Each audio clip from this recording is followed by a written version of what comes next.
मुख्यमंत्री उद्धव ठाकरे जी को आज एक सवाल पूछ रहा। एक और सवाल, आपने कहा कि इसमें कम्युनल एंगल नहीं है, कोई इसमें सांप्रदायिक हिस्सा नहीं है, ना इसमें मुसलमान वाला एंगल है, ना आपका कहना है कि इसमें ईसाई वाला भी एंगल है। उद्धव ठाकरे जी, इन तमाम हत्यारों को बेल मिले, इसके लिए जो संगठन मदद के लिए आगे आया है वो तो ईसाई संगठन निकला ना। अब आपकी तथाकथित सेकुलरिज्म कहां चली गई? क्यों उन ईसाइयों ने नहीं कहा कि हम इनकी मदद नहीं करेंगे, इन्होंने गलत काम किया है? और काम करने वाले, मदद करने के लिए आगे वाले कितने बहुरूपीय है आप जानते हैं? ये ईसाई व्यक्ति हिंदू नाम रखकर एक संगठन बनाता है किसानों मजदूरों के नाम पर, और वो संगठन इन हत्यारों को, साधुओं के हत्यारों को मदद करने के लिए आगे आता है। ये सांप्रदायिकता नहीं तो क्या है? क्या यहां पर अगर कोई ईसाई पादरी जलाया गया होता, मारा गया होता, तो कोई ईसाई संगठन उनके मदद के आगे आता? आज दारा सिंह 2 दशकों से उड़ीसा के जेल में सड़ रहा है, कोई हिंदू संगठन भी आगे नहीं आया। लेकिन दूसरा दिन नहीं बीता कि ईसाई संगठन इनके मदद के लिए आगे आया है। कौन है यह संगठन? और उद्धव ठाकरे जी, आपके बयान पर टांग ऊपर करने वाली षड्यंत्र को देखिए।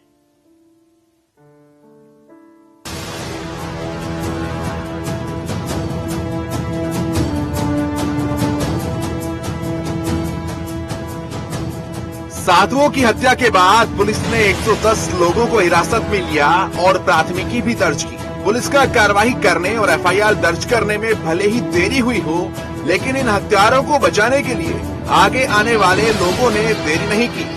अब आपको बताते हैं कि कौन कौन वो लोग और वो संगठन है जिन्होंने इन हत्यारों को बचाने की सुपारी ली है। पहला नाम है प्रदीप देशभक्त प्रभु, जो काश्तकारी संगठन नाम से एनजीओ चलाता है। लेकिन इसके नाम और एनजीओ के काम पर आप विश्वास मत कीजिएगा, क्योंकि ये सब एक साजिश का हिस्सा है।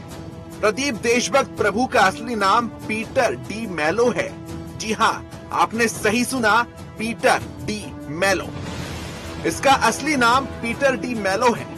पीटर डी मेलो एक कन्वर्टेड क्रिश्चियन है जिसने शिराज नाम की मुस्लिम महिला से शादी की है, और इन दोनों क्रिश्चियन और मुस्लिम पति पत्नी के संगठन काश्तकारी संगठन ने इन हत्यारों के बेल के लिए कोर्ट को अप्रोच किया है। पीटर डी मेलो यानी कन्वर्टेड एजुकेटेड है और क्रिश्चियन पादरी रह चुका है, जिसने अपना हिंदू नाम प्रदीप देशभक्त प्रभु अपना संगठन खोलने से पहले बदला। संगठन खोलने से पहले तक ये पीटर डी मेलो था, लेकिन संगठन खोलने के बाद ये प्रदीप देशभक्त प्रभु बन गया। इसके शातिर दिमाग की साजिश का अंदाजा इसी बात से लगाया जा सकता है। चिराज बुलसारा, जो लंबे समय से इसकी गर्लफ्रेंड थी, संगठन खोलने के बाद इसने उससे शादी कर ली। आप जैसे जैसे आगे बढ़ेंगे, परत दर परत साजिशों का खुलासा होता जाएगा। अब आपको बताते हैं इस क्रिश्चियन और मुस्लिम पति पत्नी के राजनीतिक कनेक्शन के बारे में। तो सुनिए, वामपंथी विचारधारा को प्रमोट करने वाले इस दंपत्ति का कांग्रेस के बड़े बड़े नेताओं से भी गहरा संबंध है। कांग्रेस के बड़े नेताओं के साथ संबंध रखने वाले पीटर डी मेलो के रसूख का अंदाजा इसी से लगाया जा सकता है कि यूपीए सरकार की सबसे प्रभावी कमेटी, जिसकी चेयरपर्सन खुद सोनिया गांधी थी, एनएसी यानी कि नेशनल एडवाइजरी कमेटी की सब कमेटी, पीटर डी मेलो उसका सदस्य था। डी मेलो के संगठन पर आदिवासियों को फॉरेस्ट ऑफिसर, राज्य पुलिस और सरकारी अधिकारियों के खिलाफ भड़काने का भी आरोप लगता रहा है। पीटर डी मेलो के कशकारी संगठन पर पालघर इलाके के आदिवासियों को सरकार के अधिकारियों को दुश्मन की तरह ट्रीट करने का भी आरोप लग रहा है। साधुओं की हत्या के मामलों में हम लगातार साजिश की तरफ इशारा करते रहे हैं, और अब साधुओं के हत्यारों को बचाने के लिए काश्तकारी संगठन का सामने आना इसका एक पुख्ता सबूत पेश करता है।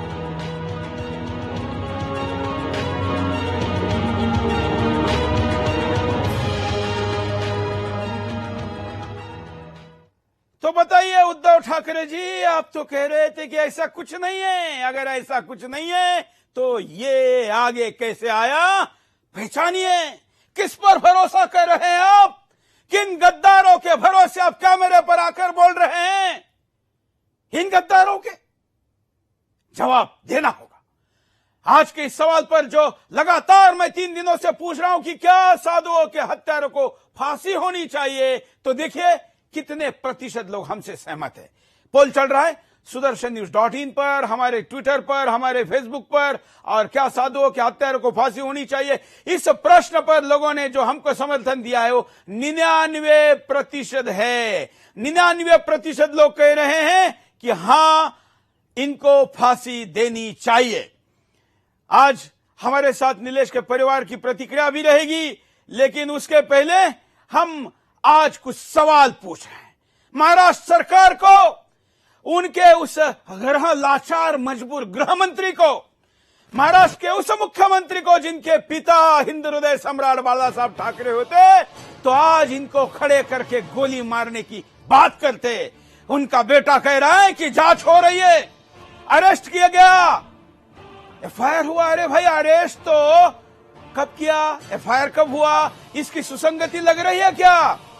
घटना 16 तारीख रात 9:30 बजे की, एफआईआर 18 तारीख को हुआ है। एफआईआर में कई नाम नहीं है जो वीडियो में सुनाई और दिख रहे हैं। आज मैं कुछ सवाल पूछ रहा हूं, देखिए उद्धव ठाकरे जी, इसका जवाब आपको देना पड़ेगा। जो हमारे बड़े सवाल है, एफआईआर में देरी क्यों, 4 दिन बाद उसको अपलोड क्यों किया गया, ये पहला सवाल है। 24 घंटे में एफआईआर होना चाहिए, ये नियम है। दूसरा सवाल है कि एफआईआर में शोएब का नाम क्यों नहीं है? क्या ये नाम जो हमको सुनाई दे रहा है या आपको नहीं सुनाई दे रहा है? तो फिर आपको सुनाई क्या दे रहा है? सरकार के दावे और एफआईआर के बीच विरोधाभास क्यों है? सरकार कह रही कि हम किसी को बख्शेंगे नहीं, लेकिन एफआईआर को देखे तो ढीला है। 110 लोग एफआईआर में हैं, तो एफआईआर अज्ञात पर क्यों और अज्ञात कहां है? 5वां सवाल, पुलिस ने हमलों के दौरान हथियार का इस्तेमाल क्यों नहीं किया? एक तरफ आपके गृह मंत्री कहते हैं कि हमने 2 राउंड फायरिंग की, तो वो कहां है उसका आवाज? भीड़ किसने जमा की? क्या इसका जवाब अभी भी सामने क्यों नहीं आया? 7वां सवाल, लॉकडाउन के दौरान 250 से 300 लोग किसके कहने पर इकट्ठा हुए, उसका उल्लेख एफआईआर में क्यों नहीं? 8वां सवाल, पुलिस वीडियो में चेहरे को पहचान कर विज्ञापन क्यों नहीं निकलवा रही, जैसे योगी ने उत्तर प्रदेश में किया था? साधुओं को लॉकअप में सुरक्षित रखा जा सकता था, चौकी में रखा जा सकता था, वहां पर फॉरेस्ट के बूथ में रखा जा सकता था, लेकिन वहां से बाहर क्यों निकाला? 10वां सवाल, साधुओं को थाने में सुरक्षित रखने के बजाय भीड़ के हवाले किसके कहने पर किया गया? वहां की सरपंच ने तो रोका था, पुलिस पाटिल ने, लेकिन बाद में आने वाले एनसीपी के नेता के कारण बाहर निकाला। लॉकडाउन की धारा का एफआईआर में उल्लेख क्यों नहीं है? मतलब एफआईआर कमजोर है। 12वां सवाल, पोस्टमार्टम को अभी तक सार्वजनिक क्यों नहीं किया गया? तमाम जगह पर ढूंढने पर यह क्यों नहीं मिल रहा, और इसको देने वाला डॉक्टर फरार क्यों है? क्या पालघर क्षेत्र में भगवाधारियों के प्रति घृणा की साजिश के तहत चल रहा षड्यंत्र सरकार ने ध्यानपूर्वक क्यों नहीं रोका? कई सवाल है, इन सवालों का जवाब सरकार को देना होगा। क्या क्रिश्चियन मिशनरी और तबलीगी जमात क्षेत्र में धर्मांतरण का भगवा विरोधियों के प्रति घृणा फैलाने का धंधा चला रही थी? इससे सरकार अनजान कैसे थी? आज मैं 100 से ज्यादा सवाल लेकर आया हूं, लेकिन रोज आपको सवाल पूछूंगा उद्धव ठाकरे जी और अनिल देशमुख, ओ लाचार और मजबूर गृह मंत्री जो साधुओं को दोषी ठहराकर कहता है कि लॉकडाउन तोड़कर बाहर चले गए थे। अरे इतनी बड़ी हत्या आपके राज्य में हुई और अब मरने वाले को दोषी ठहरा रहे? आपका कानून और गाइडलाइन कहती है कि आप अंतिम यात्रा में 20 लोग एकत्र हो सकते हैं। तो ये साधु अंतिम यात्रा में जा रहे थे, उसका सबूत, सर्टिफिकेशन सब कुछ है, वो भी दिखाऊंगा। और आप कहते हैं कि लॉकडाउन तोड़ के जा रहे थे। क्या लॉकडाउन तोड़कर जाने वाले लोगों की महाराष्ट्र में ऐसी हत्या हो गई? ये निर्लज्ज तरीके से दिए गए बयान के लिए माफी मांगनी चाहिए और मुख्यमंत्री ने ऐसे गृह मंत्री पर कार्रवाई करनी चाहिए। मैं आज कॉलर को भी अपनी बात रखने का मौका दूंगा, लेकिन हमारे साथ कुछ विशेष अतिथि भी जुड़ रहे हैं। मैं उनको भी इस शो में हमारे साथ जोड़कर फिर आपके पास आऊंगा। सवाल अभी कई है, इन सवालों के जवाब सरकार से मांगते रहेंगे और सरकार को किसी भी कीमत पर देने होंगे। आज हम बाला साहब ठाकरे जी की प्रेरणा से यह कार्यक्रम और मजबूती के साथ उनके ही नाम लेकर चलने वाली सरकार के मुंह पर सबूत फेंक कर मांग रहे हैं कि जवाब दो। हमारे साथ यहां पर ब्रिज मोहन जी जुड़े हैं, जो एनसीपी पार्टी के प्रवक्ता है, जो पार्टी सत्ता में है और उस पार्टी के पदाधिकारी के नाम एफआईआर में हैं। वीडियो में उनके काले चेहरे दिख रहे हैं और उनके प्रवक्ता हमारे साथ जुड़े हैं। बोलिए, क्या कहना है आपका? मेरा कहना बहुत स्पष्ट है इस मामले में। सबसे पहले तो हम लोग इस बात को बहुत स्पष्ट करना चाहते हैं कि जो घटना घटी है बहुत ही दुखदायी घटना है और इसकी जितनी भर्त्सना की जाए, इसको जितना कंडेम किया जाए उतना कम है। दूसरी बात मैं आपसे कहना चाहता हूं कि राष्ट्रवादी कांग्रेस पार्टी या राष्ट्रवादी कांग्रेस पार्टी का कोई भी जिम्मेदार आदमी हिंसा को ना तो समर्थन देता है ना उसके साथ खड़ा हुआ है। अगर वहां पर कोई भी हमारी पार्टी का कोई भी व्यक्ति यदि इस मामले में दोषी पाया जाता है, आप निश्चित जानिए उसके खिलाफ कड़ी से कड़ी कार्रवाई होगी। सत्ता में रहने के बावजूद नहीं किया जाएगा। अगर मगर की भाषा बोल रहे हैं। आपके पास सत्ता है, सरकार है, साधन है, पुलिस है, एजेंसी है, और आप 5 दिन बाद बोल रहे हैं कि अगर मगर जांच इस आवेश से बात नहीं बनेगी। क्यों नहीं बनेगी? आपके पिता की अगर हत्या होती तो आपके चेहरे पर आवेश नहीं होता क्या? 110 लोगों को गिरफ्तार किया गया है। ये क्या 110 को गिरफ्तारी की बात बोल रहे हो?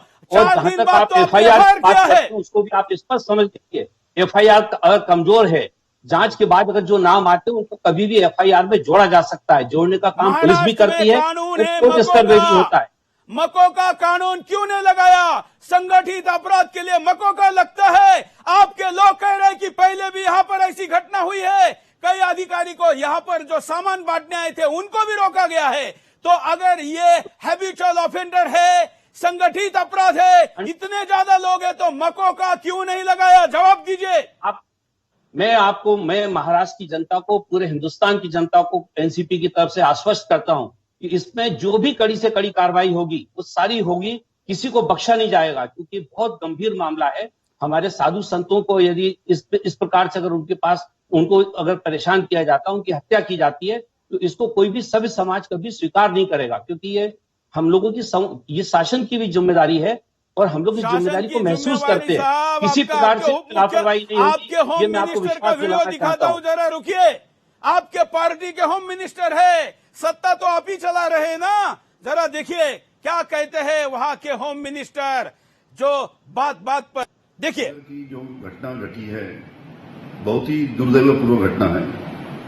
3 लोग जो ग्रामीण इलाके से बिना परमिशन के मुंबई की कांदीवली एरिया से सूरत जा रहे थे।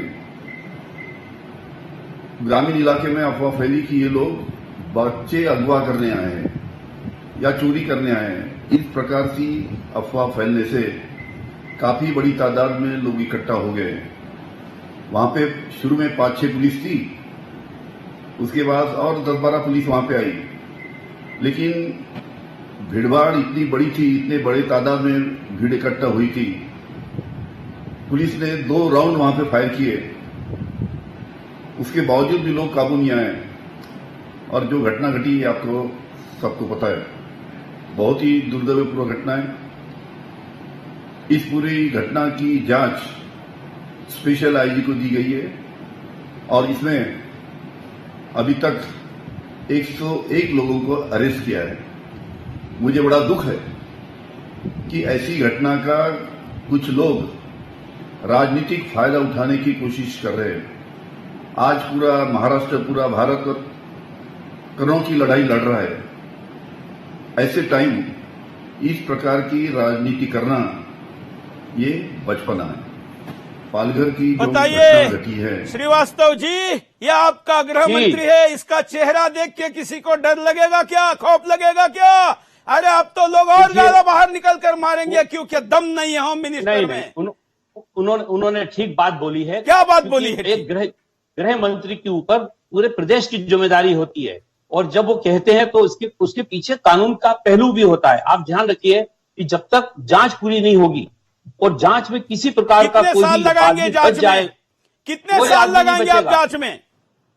जांच में बहुत जल्दी उसको कितना उनको कितने निर्देश दिए साल गए। बताइए ना, कितने गृह साल? मंत्री जी ने आप गृह मंत्री सत्ताधारी जी के ने पार्टी निर्देश के दिए हैं। राष्ट्रीय नेता है, आप दिल्ली में बैठे हैं, आप नहीं बता गृह सकते मंत्री तो जी- कौन बताएगा? गृह मंत्री जी ने निर्देश दिए कि इसकी जांच तत्काल की जाए, जितनी जल्दी हो उतनी जल्दी। ये इसमें तत्काल आप शब्द मान के का चलिएगा कि हिंदुस्तान इसमें में कोई देरी मेरे नहीं भाई होगी। कोई समय अवधि नहीं है। ये तत्काल कोई देरी नहीं लटकाने होगी। के लिए है, आप विश्वास लटकाने के करिए इस लिए। बात। आज तक मैं हिंदुस्तान में आपके लाखों चैनल के जांचें ऐसी माध्यम से- लटकी हुई है। इंदिरा गांधी के चैनल के कार्यकाल माध्यम से में कितने लोग गाय इसको माता सुन के रहे हैं, लिए मैं उन सबको लड़ने आश्वस्त वाले करना चाहता हूं। 67 साधुओं की हत्या हुई दिल्ली में, कहा गई किसी को नहीं जांच बख्शा किसको जाएगा। फांसी हुई, क्या हुआ? क्या इन साधुओं का मामला ठंडा बस्ते में जाने के बाद एनसीपी गायब नहीं हो जाएगी? क्या भरोसा है आपका? क्यों समय सीमा नहीं दे सकते? क्यों फास्ट ट्रैक कोर्ट की बात नहीं कर सकते? होगा, पहले कब जांच होगा? होने दीजिए। सबसे पहली चीज इसकी जांच है। जांच के बाद जितनी चीजें हो सकती हैं वो सारी होंगी, जिससे न्याय मिले और कोई भी व्यक्ति इस प्रकार की घटना करने की हिम्मत ना कर पाए। यह आश्वासन हमारे गृह मंत्री जी ने भी दिया है, हमारे मुख्यमंत्री जी ने भी दिया है। आपके और इस गृह पे मंत्री किसी प्रकार कितने का साल समझौता कितने किसी के महीने साथ नहीं रहेंगे, होगा। इसका भरोसा नहीं, और आप लंबी जांच का आश्वासन दे रहे। मुझे आप एक नहीं, लंबी राष्ट्रीय जांच का नेता नहीं, होने के तत्काल नाते इसकी बताइए, जांच- आप जांच बताइए शुरू हो कि गई। 8 दिन, 10 दिन, 15 दिन, महीना, की क्या जांच समय शुरू हो सीमा गई है? और क्यों समय सीमा नहीं बहुत है? कम समय में, बहुत कम समय में इसका आपको सामने क्यों? सामने आएगा। दिन पूरी क्यों जांच नहीं? का हम दिन विवरण बताकर क्यों जनता के नहीं? सामने रखेंगे। दिन बताकर क्यों नहीं? फांसी क्यों नहीं? क्यों फांसी नहीं? देखिए, जो भी होगा, फांसी देने का काम करती है न्याय व्यवस्था। उनके सामने सारे सबूत रखे जाएंगे, आप विश्वास करिए। ये न्याय और देश व्यवस्था की में जब न्याय जाएगा ना व्यवस्था पे- साहब, न्याय यहाँ पर व्यवस्था पे प्रशांत आपको भूषण विश्वास रात करना को होगा। 2 बजे इसकी फांसी रुकवाने के लिए फिर आ जाएगा। ये आपका ही साथी है। देकर, ये देश का कानून है, इस कानून से हाँ, कोई आ नहीं गए है। ना आप कानून पे, वही कानून के वाली तहत- तारीख कानून की तहत बात ही- आप कह रहे हैं। कानून के तहत कार्रवाई होगी और कानून के तहत न्याय मिलेगा। आप निश्चित जानिए, जो अपराधी हैं उनके लिए जो कड़े से कड़ा दंड है, और उसके लिए वो जो हो कानून सकता है वो बनाने वाले न्याय बाबा भी साहब करेगी, जिस और महाराष्ट्र पुलिस के करेगी। भूमि से है, वो अगर ये इस घटना को देखते तो अपने हाथों से इन दंगाइयों के, इन हत्यारों के गले को दबा देते, कहते कानून बाद में। वीडियो में साफ चेहरे देख रहे, आप देखिए, आप कानून की बात और जांच की बात करते हैं। मैं आपको ये वीडियो दिखा रहा हूं, आप सुनिए। आपको ये नाम क्या सुनाई देता है? सुनाइए जरा, ये नाम क्या सुनाई दे रहा है इस वीडियो में जो एफआईआर में नहीं है? सुनाइए जरा।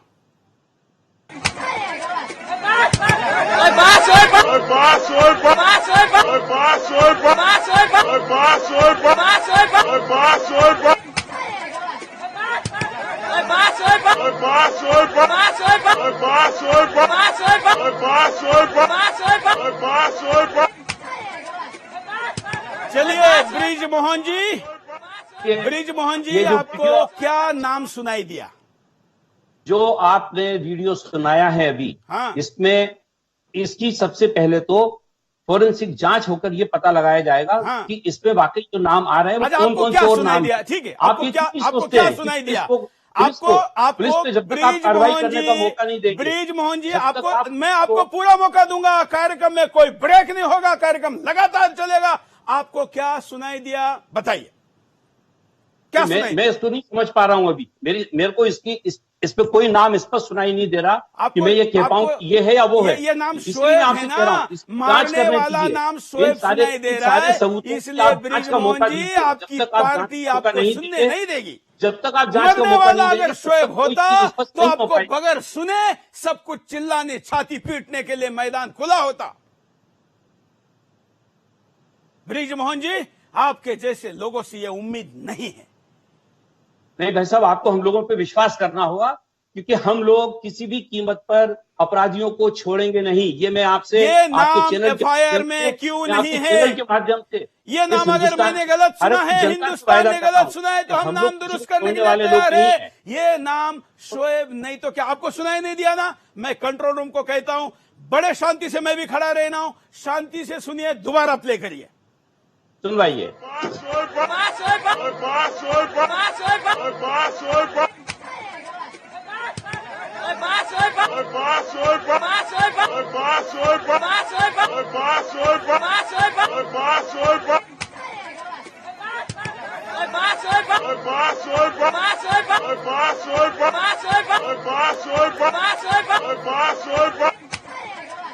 मैं आपसे ये कहना चाहता हूं, मैंने सुना पूरा,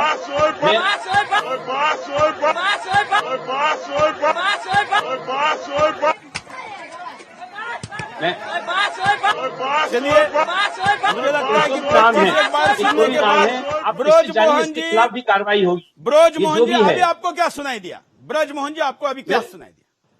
मेरे को नाम, मैं इसको क्लियर कट नहीं सुन पा रहा हूँ कि क्या है ये नाम, पर ये मैं आपसे कहना चाहता हूँ कि ये नाम किसी का भी हो, लोगों को मूर्ख मत समझिए, उसके खिलाफ कार्रवाई होती रहेगी। वाले देखने वाले आपकी किसी भी बात सुनकर समझौता नहीं होगा। पर गर्दन आपकी पकड़ नहीं सकते ना, इतनी ही मजबूरी है। नहीं तो आप लोग मैदान में मिलेंगे तो लोग छोड़ेंगे नहीं। ध्यान रखना, झूठ बोलने की हद होती है। कितनी हद होती है झूठ बोलने की? 2011 का जो सेंसस है तो वहां पर 1500 आदिवासी थे 2011 के सेंसस में।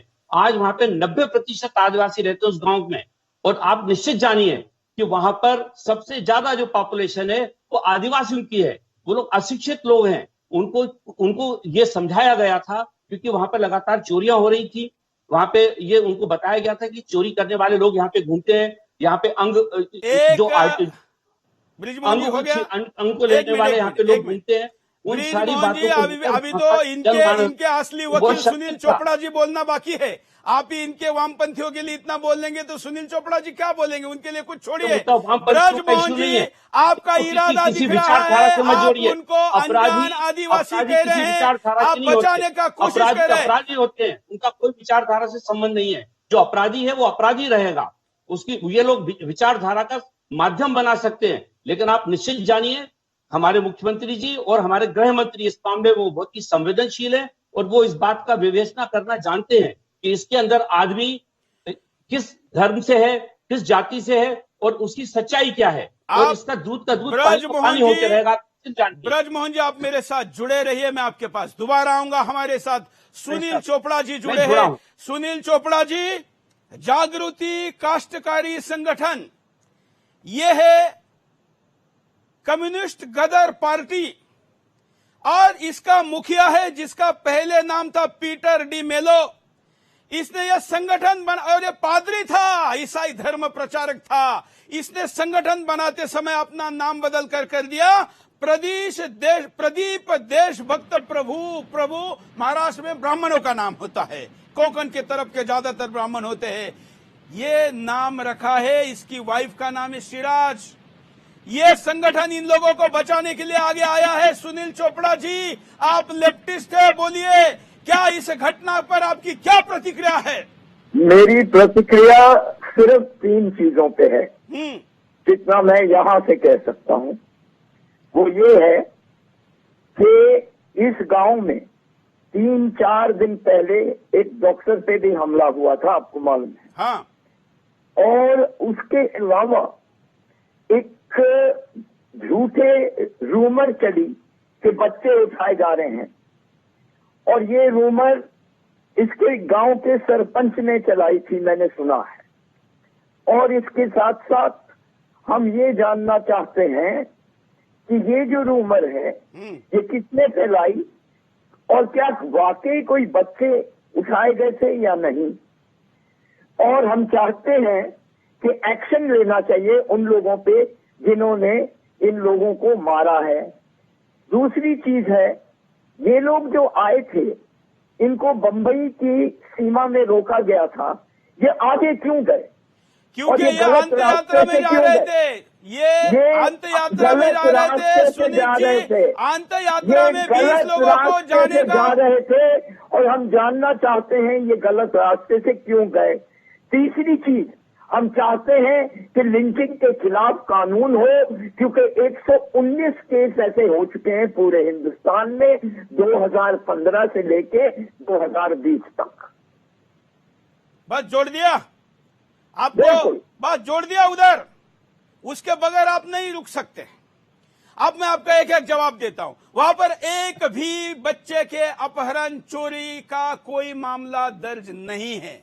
ये एक ऐसी थ्योरी है, ये एक ऐसी थ्योरी है सुनील जी जो एफआईआर को मजबूत करने फैलाई 4 दिन से, मैं ये जानना चाहता हूँ। हाँ, अब मैं जवाब देता हूँ, सुनिए। जांच होनी चाहिए, देखिए आप लोग बहुत होशियार चाहिए और बिना किसी डाउट के प्रूफ होना चाहिए कि ये जो पूरी झूठी अफवाह फैलाई गई थी, ये क्यों फैलाई गई थी इन अनपढ़ लोगों में। आप मुझे ये बताइए कि वहां पर एक भी व्यक्ति का कोई चोरी नहीं हुई बच्चे की, और क्या आपके सामने अगर किसने फैलाया? सुनीत जी एक मिनट, आप एक एक जवाब दीजिए ना, एक एक जवाब दीजिए, नहीं ये बताइए, एक एक जवाब दीजिए। आपके सामने कोई भगवा कपड़ाधारी 72 साल का बुजुर्ग एक साधु आ जाए तो क्या आपको लगेगा कि वो बच्चे चोर हैं?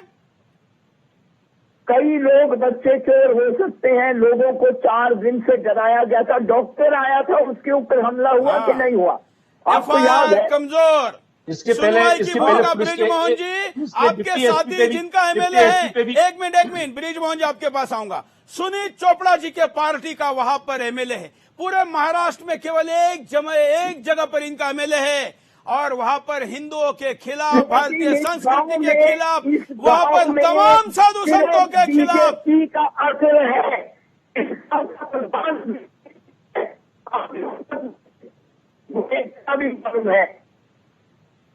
एक मिनट में आपके पास आता हूं ब्रिजमोहन जी। ये तर्क जब कोर्ट में एफआईआर जाएगा, उस एफआईआर के बाद जब ये कहा जाएगा वहां तो अफवाह का माहौल था, और मुख्यमंत्री भी कह रहे हैं कि भ्रम में हत्या हुई, तो भ्रम में हत्या को फांसी कैसे हो सकती है? कोर्ट में तो आप लोग ही, आपका गृह मंत्री, आपके मुख्यमंत्री यही केस को कमजोर करके प्रस्तुत कर रहे हैं कि ये तो भ्रम में हत्या हुई। ये कैसी बात है कि आप बलात्कार करें तो फिर वहां नाबालिग है, अब पुलिस पर पत्थर फेंकते गए तो कहा जाए कि ये तो दिशा भ्रमित युवक है, और आप अगर हत्या करें तो कहा जाए कि यहां तो भ्रम था। ये क्या दावे है ब्रिजमोहन जी? ये दावे नहीं है भाई साहब। देखिए, इसको समझना पड़ेगा आपको। पूरी घटना का पहले अपन विश्लेषण करें ठीक ढंग से। देखिए, रात को 9:30 से 10 बजे की घटना है ये लोग जब वहां पहुंचते हैं तो वहां ऑलरेडी बैरियर लगा हुआ था। एक मिनट में आपको रोकता हूं। हमारे साथ जो 2 साधु यहां पर बलिदान जिनका हुआ, उनमें से एक सुशील जी जो साधु थे, उनकी बहन सपना मिश्रा फोन पर जुड़ी है। सपना जी, मैं पूरे सुदर्शन परिवार की तरफ से आपके दुख में सहभागी हो रहा हूं। हमें हमारे मर्दानगी पर सवाल उठाने में जरा भी लज्जा नहीं है कि हम लोगों के होते आपके भाई के कातिल अभी भी जिंदा है। बोलिए, क्या कहना है आपका? सर, पहली चीज तो मैं आपको ऐसे शब्दों से नहीं नवाजना चाहूंगी जिन शब्दों से आप अपने नवाज रहे हैं, तो ये तो पूरी करने वाली बात है। कुछ चीजें मैं सुन रही हूँ जिससे मेरा मन और व्यथित हो रहा है। एक तो हमने अपना भाई खोया है, दूसरी चीज आपको ये कह रहे हैं कि बच्चे ने मार डाले, मतलब बच्चे नाबालिग हैं और नाबालिग होकर उन्होंने मारा, और आप देख रहे हैं कि उस वीडियो को, जब आप उस हृदय विदारक वीडियो को देखेंगे तो उस वीडियो को देख करके आपको ये समझ में आ जाएगा कि वो सारे बच्चे 18 से लेकर के 22, 23 तो 16 के भी होंगे, लेकिन हम ये कहते हैं कि उनका ब्रेन वॉश किसी ने तो किया है, और किसने किया है ये जांच का मुद्दा है, ये जांच का विषय है। और एक चीज और हुई कि वो लोग गांव के रास्ते से गए क्यों? आपके यहाँ के डीएम ये कह रहे हैं कि मैंने उनको पास जारी किया था। यदि आप उनको पास जारी किए थे तो पुलिस ने उनको गांव के रास्ते क्यों भेजी? तो ये तो दोहरा व्यक्तित्व हुआ, या तो डीएम गलत बोल रहे हैं, क्योंकि पुलिस की लुटेरों के साथ साठगांठ की कोई नई घटना नहीं है। क्योंकि वहां से जाने वाले लोगों को लूटा जाता है, पहले भी लूटा गया है। आपके भाई को भी हत्या के बाद उनके 50,000, उनके साथ भगवान की सोने की मूर्ति और जो भी चीजें थी वो भी लूटी गई है।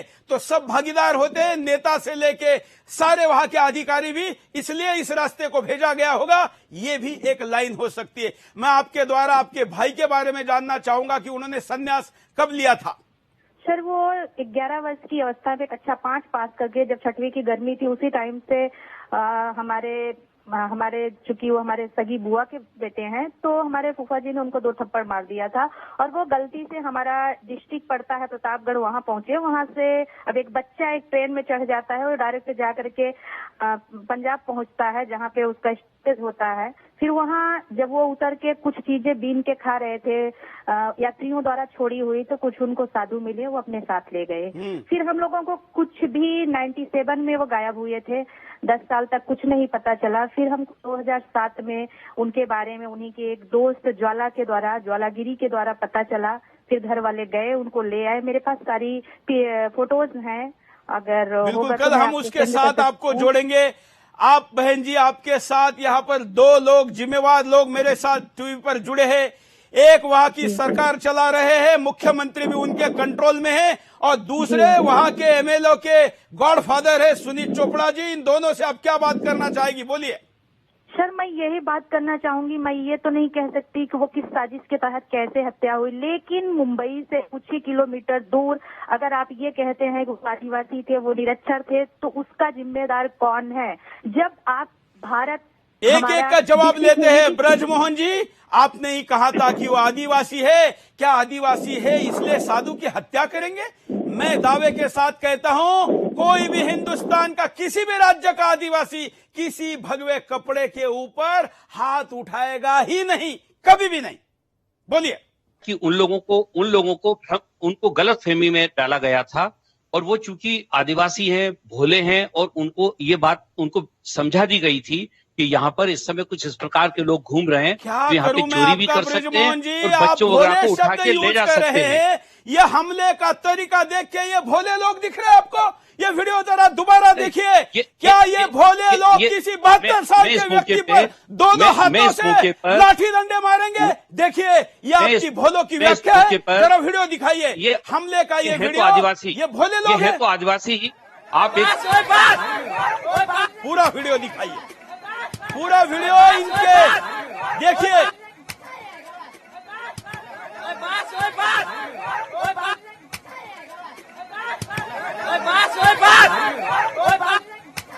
पूरा वीडियो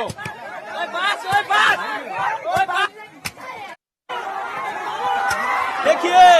ये आपके अज्ञानी आप कह रहे, ब्रिजमोहन जी, इस वीडियो को देखकर कमेंट करिए। जो घटना घटी है उसकी जितनी भर्त्सना की जाए उतना कम है। मैं सबसे पहले सुशीला बहन से एक तो ये कहना चाहता हूं कि बहन, हम लोगों को बहुत अफसोस है कि जिस प्रकार से आपके साधु भाई के ऊपर उनकी हत्या हुई है, इसको लेके हम सारे लोग दुखी हैं। और हम आपके परिवार को ये विश्वास दिलाना चाहते हैं, राष्ट्रवादी कांग्रेस पार्टी की तरफ से, महाराष्ट्र की सरकार की तरफ से, कि एक भी व्यक्ति इससे बचेगा नहीं। इसकी पूरी गहन जांच होगी और जो भी इसमें जिम्मेदार लोग हैं, हम किसी को नहीं छोड़ेंगे। सत्ता में होता है तो उसको अफसोस करने के लिए नहीं चुना जाता, शपथ ली जाती है कर्तव्य को पूरा करने की। फांसी की तारीख बताइए और आपसे कोई अफसोस नहीं चाहिए। फांसी की तारीख बताइए, आपकी पार्टी की सरकार है, अफसोस नहीं चाहिए आपका। हमको आपसे तारीख, समय सीमा चाहिए, कितने दिन में जांच पूरी होगी, बस और कुछ नहीं। बताइए। जल्दी, इसमें कोई देरी नहीं होगी, जल्दी की कोई लंबाई नहीं होती, जांच हो जाएगी। जल्दी की कोई लंबाई नहीं होती। आप समय सीमा बताइए, 8 दिन, 15 दिन, 20 दिन, कितनी? अधिकारी वहां पहुंच गए हैं और बहुत जल्दी आप जांच के परिणाम आपके सामने आएंगे और आपके माध्यम से हम पूरे देश को बताएंगे। और निश्चित रूप से सुदर्शन टीवी की मैं इस मामले में प्रशंसा करना चाहता हूँ। बहन जी, क्या आप इनकी बात से सहमत हैं? क्या आपका समाधान हो रहा है? जी नहीं, मैं थोड़ा सा समय चाहूंगी, आप लोग थोड़ा सा मुझे बोलने देंगे तो। आप बताइए। आपने ये कहा कि वो भोले लोग हैं, तो सर मैं आपसे बहुत विनम्रता पूर्वक पूछना चाहती हूँ, आप वहाँ की सरकार में हैं, आप जिम्मेदार व्यक्ति हैं। भोले वो थे कि जो चिपको आंदोलन के समय पेड़ को भी पकड़ के लिपट गए थे, ऐसे आदिवासी थे, या भोले ये हैं जो कहते हैं मार सोएब मार। इन दोनों भोलों में क्या अंतर है, क्या आप इसे दर्शाना चाहेंगे? कुछ उसमें अपराधी भी हो सकते हैं, और जो अपराधी थे उन्होंने ये हत्या की है, ये भी मैं आपसे कहता हूँ। लेकिन वहां पर जो भ्रम फैलाया गया था, क्योंकि ये ज्यादा पढ़े लिखे लोग नहीं है, ब्रिज मोहन जी आप बार बार भ्रम करके केस को कमजोर कर रहे हैं।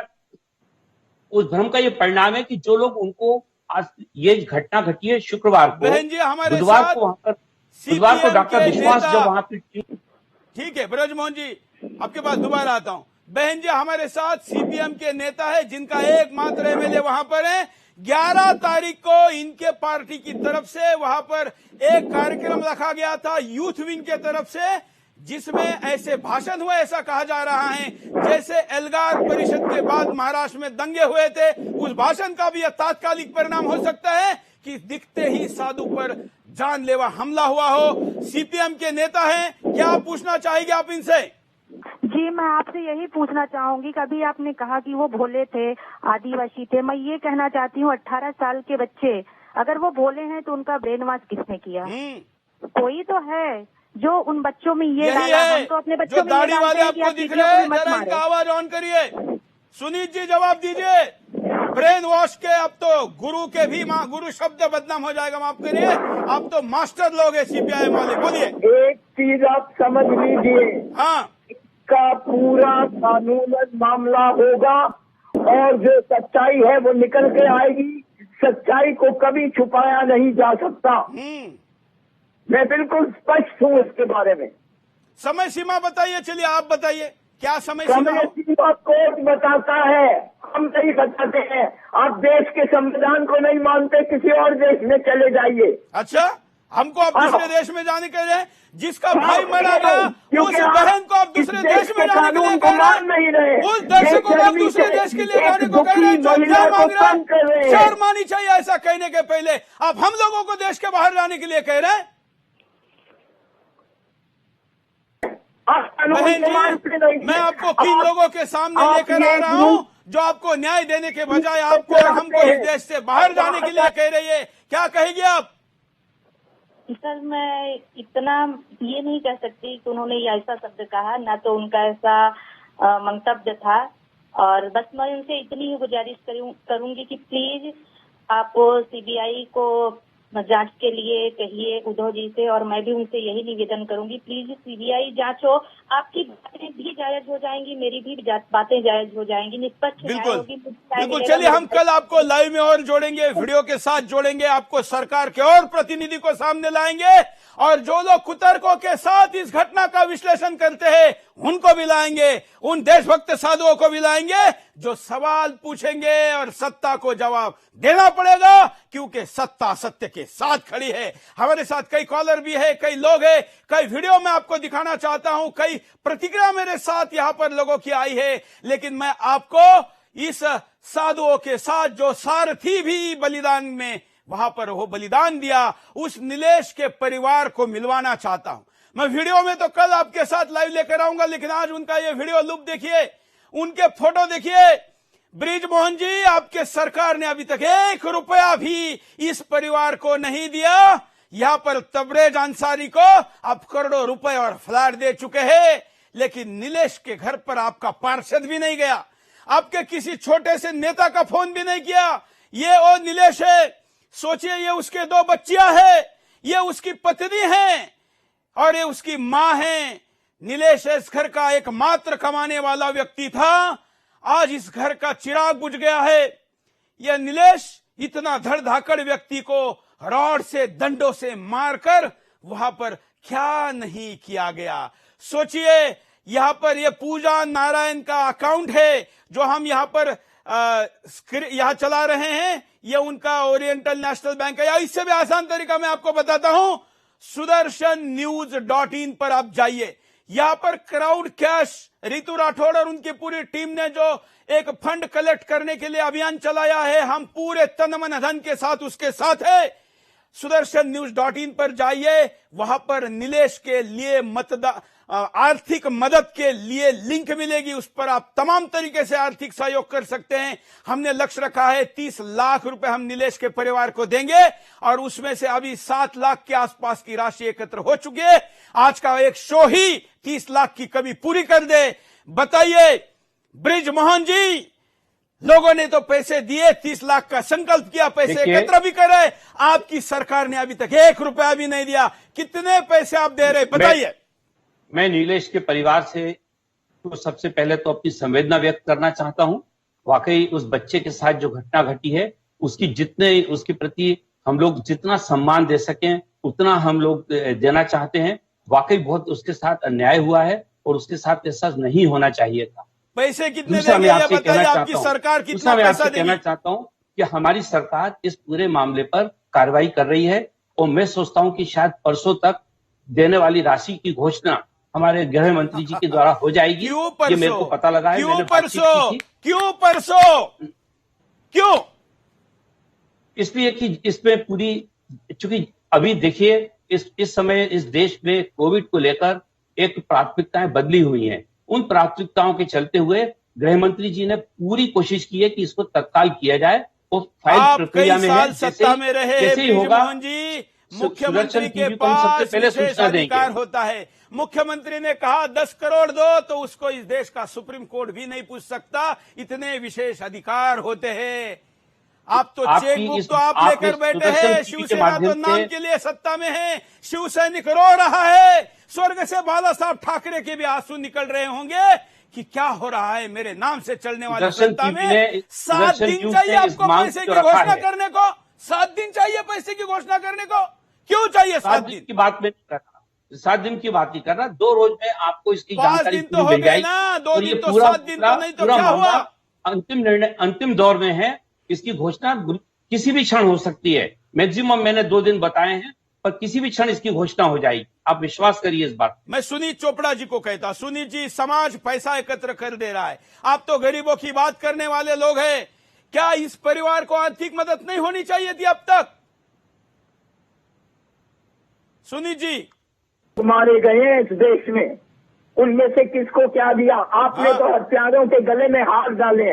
लेकिन मुझे दुख है और मैं ये कहता हूं कि जितना भी सरकार कर सकती है उसे करना चाहिए और एक कानून पास करवाना चाहिए मोदी जी से कि आप इस देश में लिंचिंग के खिलाफ कानून रखिए, नहीं तो लिंचिस्तान बना दिया आपने हिंदुस्तान को। ये तो आपने, मुझे लगता है कि लिंचिंग पर कानून आने के लिए सीपीआई ने अपने गढ़ में ये घटना को अंजाम तो नहीं दिया ना, ये डाउट है। मुझे लग रहा है कि इस देश में कोरोना का जो पूरा माहौल बना था, जमाती कटघरे में खड़े थे, जमातियों के ऊपर का कॉन्सेंट्रेशन हटाकर सारा हिंदू समाज अपना लक्ष्य दूसरी तरफ करे, इसलिए कहीं आपने आपके गढ़ में हिंदू को मारा तो नहीं ना? ये मुझे शक है। आपकी लिंचिंग की मांग को मजबूत करने के लिए तो नहीं किया ना, ये मुझे शक है। मुझे संदेह है कि षड्यंत्रकारों की खान है आप लोग, और आप षड्यंत्र में माहिर लोग। आपकी बुद्धि भ्रष्ट हो चुकी है। आप, अगर आपके बाप का, आपके पिता की हत्या होती ना, तो आपकी बुद्धि भी भ्रष्ट होती। मुझे साधु लग रहा है कि मेरे पिता समाने, मेरे दादा समाने, मुझे लग रहा है कि मेरे घर का कोई व्यक्ति मरा है। उनका अन्याय हटाया जाए। सुनीत जी, आप लोगों के पास हृदय नाम की चीज नहीं, कम्युनिस्टों के पास हृदय नहीं होता, कम्युनिस्टों के पास दिल नहीं होता, कम्युनिस्टों केवल खून की होली खेलने की बात करते हैं। तो मैं इसके चला जाऊंगा और दोबारा कभी आपके चैनल में नहीं आऊंगा। अरे आपके बैठने ना बैठने से क्या, कम से कम लोगों को ये चेहरा तो पता चले। जो चेहरा 2 दाढ़ी वाले लोग देख रहे हैं, एक दाढ़ी वाला वीडियो में मार खा रहा है और एक दाढ़ी वाला मारने वालों को बचा रहा है। कितना पाप करे, आपको पता है इसका? आप पे पाप होगा भैया, जो एक साधु के जीवन को पैसे से आंक रहा है। मैं साधु को तो पैसे नहीं मांग रहा हूं। साधु ने तो अपने जीवन का तर्पण किया होता है। जब वो साधु बनता है ना, तो अपना वो दसिक तो मेरा क्रियाविधि भी ये कर कहना देता है, है, न्याय उसका दिलवाओ। तो नाम भी नहीं रहता। मेरा ना ये साधु का कहना परिवार है, पैसा मांग रहा है, न्याय मैं तो दिलवाओ। नीलेश के परिवार के लिए न्याय पैसा मांग रहा हूँ, दिलवाने की और वो भी लड़ाई में भीख हम नहीं सब मांग रहा हूँ, एक अधिकार हैं। का पैसा मांग रहा हूँ। और न्याय मैं आपके दया दिलवाने पे की निर्भर नहीं लड़ाई में हूँ। हम सब जिस देश के राष्ट्रवादियों ने 30 लाख देने का तैयार किया है, जरूरत पड़ी तो और भी देंगे। मैं तो आपकी नीयत कितनी साफ है इतना देखना चाहता था, इसलिए सवाल केवल पूछा था। वो आपने दिखा दी है, इसके लिए आपका मैं आभारी हूं कि हिंदुस्तान को पता तो चलो कि गरीबों की बात करने वाला एक ड्राइवर के परिवार को पैसे देने समय क्या क्या कुतर्क बताता है। यह स्थिति है आप लोगों की। नीलेश के पत्नी ने, माता ने एक वीडियो जारी किया है, मैं वो वीडियो भी आपको सुनवाना चाहता हूं। मैं उस परिवार को भी कल आपके पास लेकर आऊंगा, लेकिन उस परिवार का ये व्हिडिओ सुनिए। पोलीस आणि तिथलं ग्राम पूर्ण गाव वस्ती ती त्या लोकांनाच मी जबाबदार ठरवत आहे। आणि दुसरी गोष्ट, मी शासनाकडनं एवढीच अपेक्षा करते की जे निलेश बरोबर झालेलं आहे, त्या महाराजांबरोबर झालेलं आहे, त्यावर त्या गावाला, त्या पोलिसांना सर्वांना फाशीच व्हावी असं माझं मत आहे। आता त्या सरकारने ही जबाबदारी त्या घेतलीच पाहिजे का, कारण जो आमच्या घरात करणारा धरणारा होता त्याला तोच त्याचं डेथ झाल्यामुळे त्याची आई, त्याची 2 मुलं, मी, आमचा पूर्ण चालवणं म्हणजे आमच्या मुलांचा खर्च, पुढचं फ्युचर मी कसं हे करणार। त्यांच्या आईला सोबत घेऊन मला त्यांचं फ्युचर मुलींचं करायचंय, तर मला शासनाने खूप हेल्प केली पाहिजे। आणि शासनाने अजूनपर्यंत तर मला भेटायला किंवा माझ्या सासूला असं काही आश्वासन म्हणून काही करायला आले। ये बहन मराठी में बोल रही थी, ये कह रही थी कि मैं सरकार से उम्मीद करती हूं कि मेरे पति के साथ और जो साधुओं के साथ हुआ, उनको फांसी की मांग जो सुदर्शन चैनल कर रहा है, मैं उसका समर्थन करती हूं और फांसी की सजा मिलनी चाहिए। साथ ही उसने कहा कि मेरा परिवार का कमाने वाला व्यक्ति ही चला गया, 2 बच्चों के साथ मेरे जीवन में आगे कुछ ठीक हो, इसलिए कुछ आर्थिक मदद अगर सरकार करे, लेकिन उससे भी बड़ी बात फांसी की मांग यहां पर की हुई है। इस परिवार के ये फोटो देखिए, इन फोटो को देखकर आपका दिल अगर नहीं दहेज रहा है तो फिर आप इंसान नहीं हैं। ऐसे पत्थर दिल तो 150 करोड़ इस देश में हैं। कुछ तो लोग इस देश में ऐसे होंगे जो आगे आकर इनके न्याय के लिए और इनके आर्थिक सहयोग के लिए आगे आएंगे। ये छोटी बच्चों के फोटो देखिए, ये जानती भी नहीं है कि घर में जो डेड बॉडी आई है ये इनके पिता की है। ये बहन के चेहरे पर का उजड़ा हुआ नूर देखिए, ये ही वो नीलेश है जो साधुओं को रात में अकेले नहीं जाने देना चाह रहा था और इसलिए खुद गाड़ी चलाते हुए वहां पर गया था। सोचिए, ऐसे लोगों के लिए जब कहा जाता है कि कुछ पैसे दो तो बहाने और लिस्ट निकाली जाती है, दुर्भाग्यपूर्ण है। ब्रजमोहन जी के पास मैं दोबारा चलता हूं। ब्रजमोहन जी, इतने देर में तो आप अपने अर्थ मंत्री से, शरद पवार से, आप राष्ट्रीय प्रवक्ता है, आप तो यहां से इतने देर में SMS करके आंकड़ा ले सकते थे, लेकिन पता नहीं आप क्यों नहीं ले रहे। देखिए भाई साहब, अभी चूंकि सारी कानूनन प्रक्रिया जारी है और किसी भी कानूनन प्रक्रिया को, पुलिस की जांच को हम लोग चाहते हैं कि निष्पक्ष तरीके से हो, पैसे देना, उस परिवार को पैसे देना, जांच प्रभावित होना है।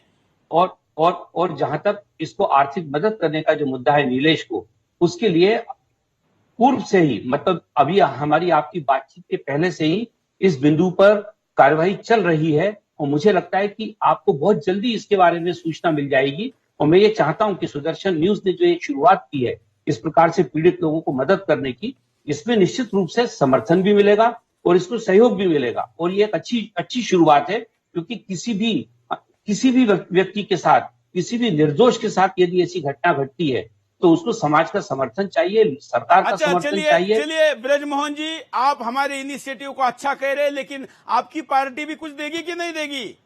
आपकी पार्टी महाराष्ट्र की पार्टी है, नीलेश महाराष्ट्र के उस भूमिका है। देखिए, आपकी सारी बातें जो हैं वो हमारे लीडरशिप के पास पहुंच रही हैं। वो लोग आपके चैनल को देख रहे हैं, वो तो सुदर्शन को और देख निश्चित रहे हैं। रूप से मेरी आप निश्चित रूप से जानिएगा, मेरे गुरु को फोन करवा के कह रहे हैं कि सुरेश को क्या हो गया है, कि क्यों ये इतना हम पर अटैक कर रहा है। मुझे मंत्रियों से फोन करवा रहे हैं। आपकी पार्टी देख नहीं रही है, मेरे पीछे पड़ी है, लेकिन ये सुरेश चौहान के है। छत्रपति शिवाजी महाराज को मानने वाला पत्रकार हूं, किसी दबाव में नहीं आऊंगा और सत्य के साथ अंतिम क्षण तक खड़ा रहूंगा।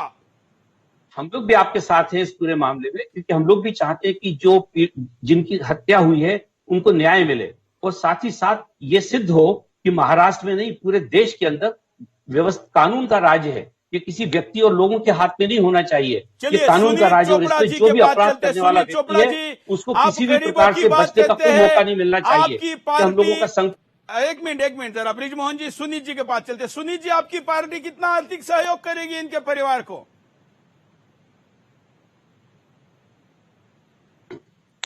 सुनीत जी, बहुत बार पैनलिस्ट को ऐसे सवाल सुनाई नहीं देते। सुनीत चोपड़ा जी, नेता सीपीएम, मैं पूछ रहा हूं कि आप इस परिवार को कितनी आर्थिक मदद देंगे? हेलो, हाँ, सुनाई आ रहा है आपको? बिल्कुल आ रहा है आपको। मैं पूछ रहा हूं कि इस गरीब परिवार को आप कितना आर्थिक सहयोग देंगे? ये मेरे कहने की बात नहीं है, मेरी पार्टी तय करेगी क्या करेंगे। हाँ, कितना देंगे? हमारी पार्टी इस तरह की पार्टी नहीं है जो कि किसी के ऐसे व्यक्तिगत काम करेगी, व्यक्तिगत मामले में बात करेगी। वो पार्टी तय करके करेगी। चलिए, और जरूर सहयोग देगी, क्योंकि मजदूर वर्ग की पार्टी है। हाँ, देखूंगा, मैं उसकी खबर बनाऊंगा, देने की भी और ना देने की भी। मैं आशा करता हूं कि ना देने की खबर बनाने की स्थिति ना बने, क्योंकि मुझे आपकी ना देने की खबर बनाने से ज्यादा खुशी इस परिवार को आर्थिक मदद पहुंचने परिवार का ज्यादा जरूरी है। बिल्कुल, इसलिए उस परिवार को पैसे पहुंचे मैं चाहूंगा।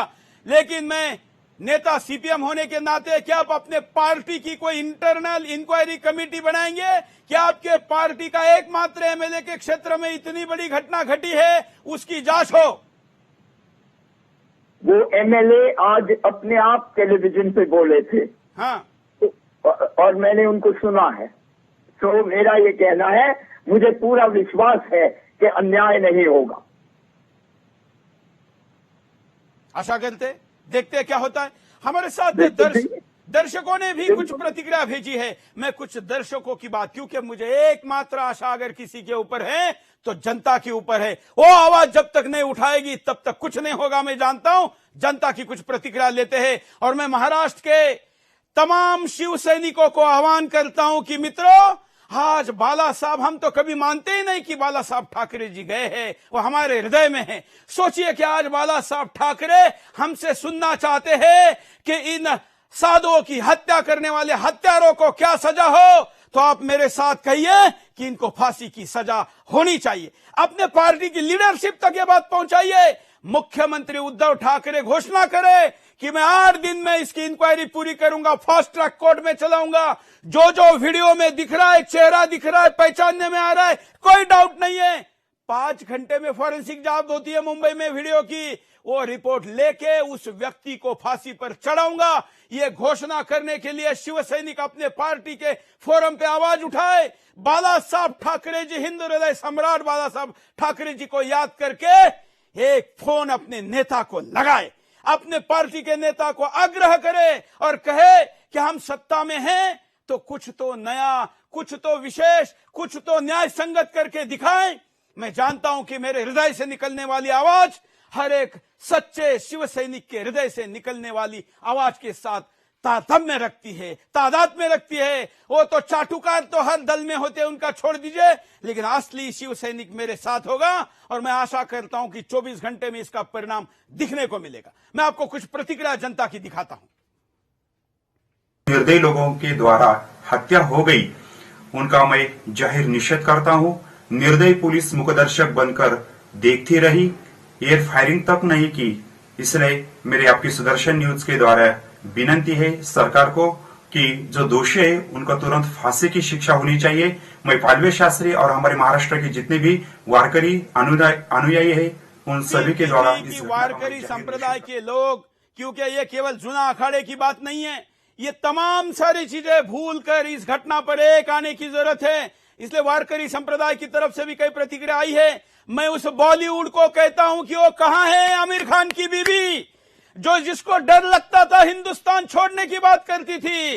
लेकिन मुझे बड़ी खुशी है कि आज मैंने बॉलीवुड के एक बड़े कलाकार, सिंगर, संगीतकार और जिनको मैं हृदय से एक मजबूत व्यक्ति मानता हूं, उस कैलाश खेर जी ने ट्वीट किया। और जब हमने अपील की कि कैलाश जी इस पर गीत बनाइए, गीत से जगाइए, क्या साधु के लिए कोई कुछ नहीं करेगा? तो उन्होंने कहा सुरेश जी आज सारे काम बंद, आज मैं आपको गीत बनाकर भेजता हूं। मेरी 1 बजे बात हुई और मेरे पास 4 बजे तक संगीतबद्ध किया हुआ उनका सदहृदय ये गीत आया। मैं उनका ट्वीट भी आपको दिखाना चाहता हूं। और मैं कैलाश खेर जी के राह पर, कदम पर, रास्ते पर चलकर बॉलीवुड के अन्य लोगों से भी अपेक्षा करता हूं कि वो लोग भी कैलाश खेर जी की तरह आगे आए और इन साधुओं के न्याय अधिकारों के लिए आवाज उठाए। देखिए, आग लगी आकाश में तो झड़ गिरे अंगार, संत न होते जगत में तो जल मरता संसार।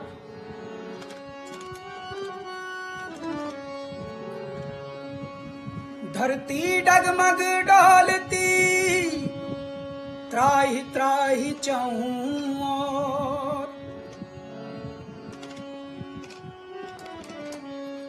देवलोक से प्रकट हुई अवधूतों की डोर।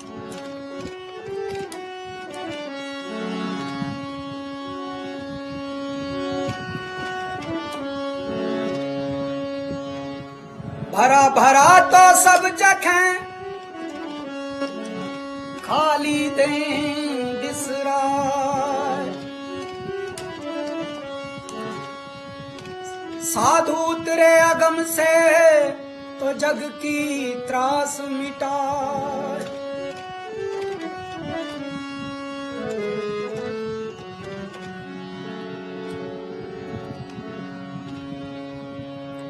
उजला चाहे हर कोई, मैला किसे सुहाए, मैला बाना साधु का सब उजला हो जाए।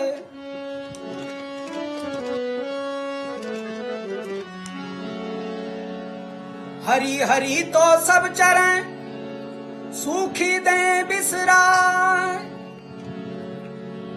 साधु जब सूखी लखें सब हरी हरी हो जाए।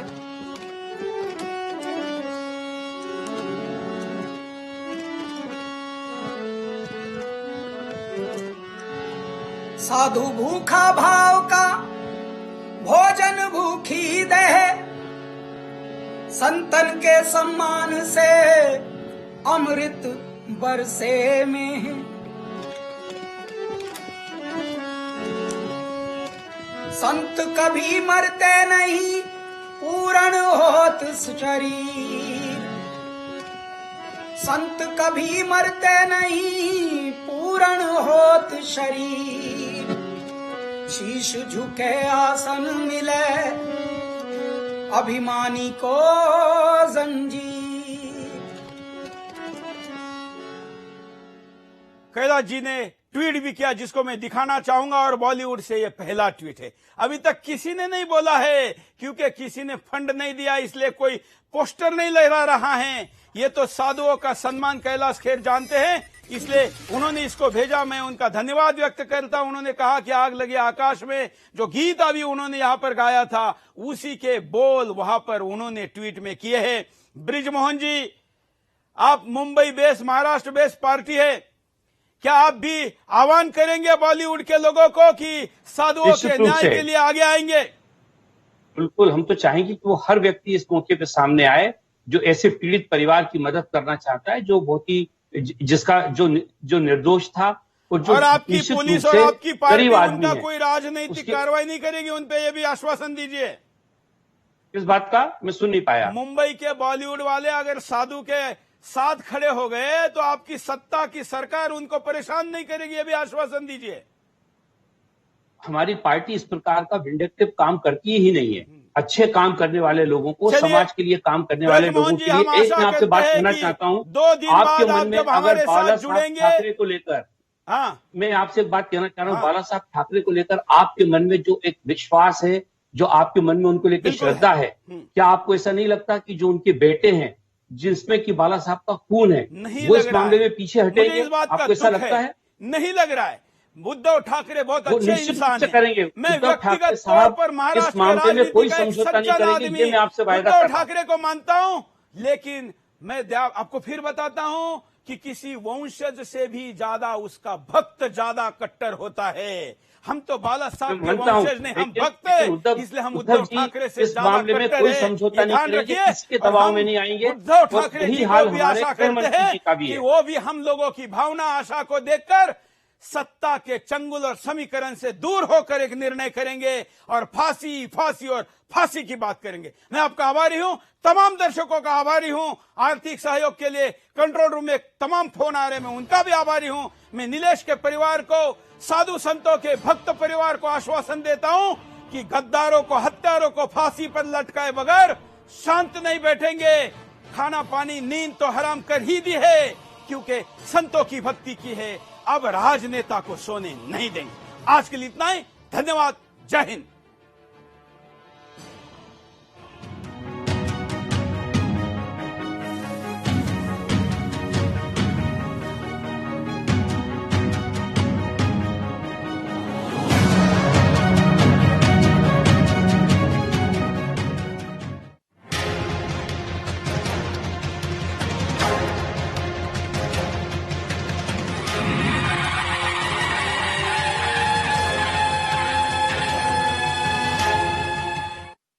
न कूटनीति की बात, न राजनीति का युद्ध, हम आप सब कोरोना के विरुद्ध। कोरोना का जिक्र है, हमें आपकी फिक्र है। कोरोना अपडेट भी दिखाते हैं, उससे लड़ना भी सिखाते हैं। देखिए